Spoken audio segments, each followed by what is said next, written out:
Oiê, meu nome é Janaína Oliveira. Neste vídeo eu vou dar continuidade ao meu desafio 100 livros essenciais da literatura brasileira e eu vou fazer diversos comentários sobre o livro A Escrava Isaura, do autor Bernardo Guimarães. E esse é o canal Jana Livrando. Infelizmente aqui comigo eu só tenho essa versão que é adaptada, mas nesse vídeo eu vou comentar sobre a obra como um todo, ou seja, sobre a versão integral da mesma, porque foi ela que eu li para o desafio. Este livro, hoje considerado um clássico da literatura nacional, foi escrito em 1875, no auge da campanha abolicionista. A sinopse do livro pode ser resumida perfeitamente em apenas uma frase. Isaura, escrava branca e muito bem educada, de caráter nobre, vítima de um cruel e devasso senhor. Essa é basicamente a premissa da história e acredito que todo mundo conhece do que o livro se trata e provavelmente até o final, porque o mesmo originou novelas, séries e muitas outras coisas. Um aspecto extremamente interessante sobre o livro e consequentemente sobre o autor é que na época que ele foi lançado ele foi um grande sucesso. E isso não era lá muito comum, pelo menos com os autores contemporâneos da época. Enfim, esse sucesso transformou o Bernardo Guimarães num dos romancistas mais aclamados de sua geração. Eu realmente acredito que grande parte desse sucesso se derive exatamente do tema escolhido pelo autor, que era um tema extremamente atual, e por meio do mesmo ele conseguiu dar um tom anti-escravagista e libertário, transformando as situações vividas no dia a dia em uma coisa mais fantasiosa, mais romântica, mas sem perder o pano de fundo central, que era a luta contra a escravidão. Outro aspecto interessante sobre esse livro é que ele foi lançado numa época em que romances de autores brasileiros não tinham muito crédito. E é extremamente interessante a gente perceber essa correlação que hoje em dia a gente considera esses livros clássicos. Naquela época eles eram considerados uma literatura extremamente fácil de ser digerida, até porque eles estavam acostumados com traduções apenas de romances ingleses, americanos e por aí vai. E esse até então novo gênero da literatura, considerado como fácil, só foi ganhar notoriedade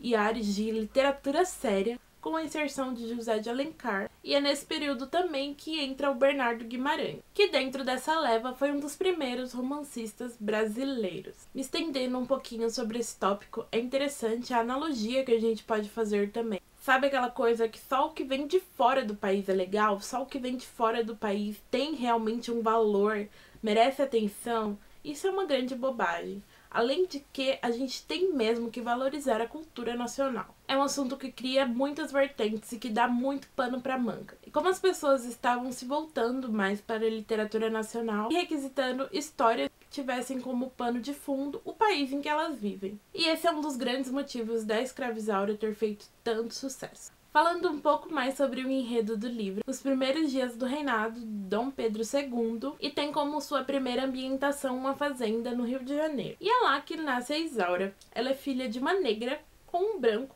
o que foi algo muito comum no período, mas como a mãe dela é uma escrava, ela automaticamente se torna uma escrava também, de uma propriedade. E porque ela é diferente de todos os outros escravos, além da diferença clara dela ter a pele branca, a senhora da fazenda teve grande afeição pela mesma, então a educou como se fosse sua própria filha. Com isso, apesar de ser escrava, ela é completamente prendada e também muito bonita. Enfim, é uma história muito simples mesmo, tem assim um pano de fundo bem simplificado e vale muito a pena você acompanhar a história passo a passo. Até por isso eu não vou dar muitos detalhes da sinopse, mas mesmo assim eu realmente acredito que todo mundo sabe o que acontece nesse livro. Uma coisa que realmente me interessou muito sobre esse romance em específico é que ele tem uma estrutura muito bem definida. Os personagens são colocados meio que dentro de uma caixa. Por exemplo, a Isaura, ela é a mocinha da história. Então ela é prendada, muito bonita, muito educada, inocente, sabe aquela coisa assim bem clichê? Mas é isso que acontece. O vilão, ele é mau, ele não tem escrúpulos. Não são personagens com várias facetas, eles têm uma característica e aquela característica influencia todas as suas ações. É um ponto a ser observado, claro que isso não influencia na qualidade. Digamos que não é por isso que o livro seja ruim, muito pelo contrário, o livro é muito bom, vale muito a pena ser lido. É um livro retratando um período histórico no momento que o autor estava vivendo. Ele estava ali como testemunha viva de todos os acontecimentos que muitas vezes são retratados no livro. Mas o interessante é a gente perceber que essa estrutura de mocinha, mocinho, vilão, vilã, ela é muito usada até hoje em dia. Quando que, na verdade, a gente sabe que o que a gente vive no dia a dia é completamente diferente. Ninguém é só bom ou só ruim. Todo mundo tem um pouquinho de tudo. E o que a gente tenta é dosar essas coisas, esses ingredientes. E, na verdade, também, como hoje em dia, essa fórmula mais sentimentalista até foi usada para que o autor obtesse tanto sucesso. Ele teve reconhecimento até do Dom Pedro II.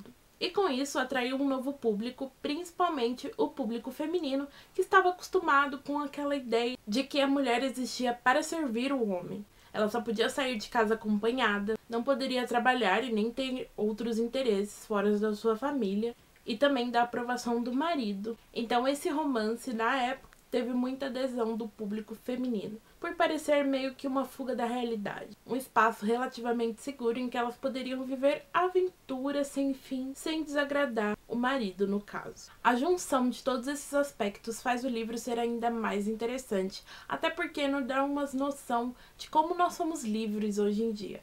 Claro que tem muita coisa que precisa mudar, muita coisa precisa ser diferente urgentemente. Mas o tanto que o mundo já mudou, a forma com que, por exemplo, as mulheres são tratadas hoje em dia é diferente. Isso é uma grande conquista e que muitas vezes na correria do dia a dia passa despercebida. Então, ao ler A Escrava Isaura, o leitor é abordado a todo momento por esses temas e também te dá uma introdução básica a uma parte muito, muito importante da história do Brasil que merece ser revista e revista e revista. E é isso, eu fiz esse vídeo rapidinho, assim, falando pouca coisa mesmo sobre o livro, mas é porque vale muito, muito a pena você descobrir ao longo das páginas. É esse tipo de livro. E assim eu concluo meus breves comentários sobre A Escrava Isaura. É muito, muito importante salientar que esses são comentários pessoais, são as minhas opiniões, e eu não estudo literatura, então eu sou uma pessoa comum falando sobre o meu amor sobre livros. Então me desculpem se eu cometi algum deslize ao longo desse vídeo. Mas enfim, esse daqui é mais um dos livros para o meu desafio 100 livros essenciais da literatura brasileira, que eu estou amando. Em breve, muito mais vídeos sobre esses livros dessa lista da revista Bravo. Eu vou deixar no box de informações o link para a playlist do desafio, então você pode assistir desde a introdução até o vídeo que eu fiz anteriormente, como todos os outros que virão no futuro.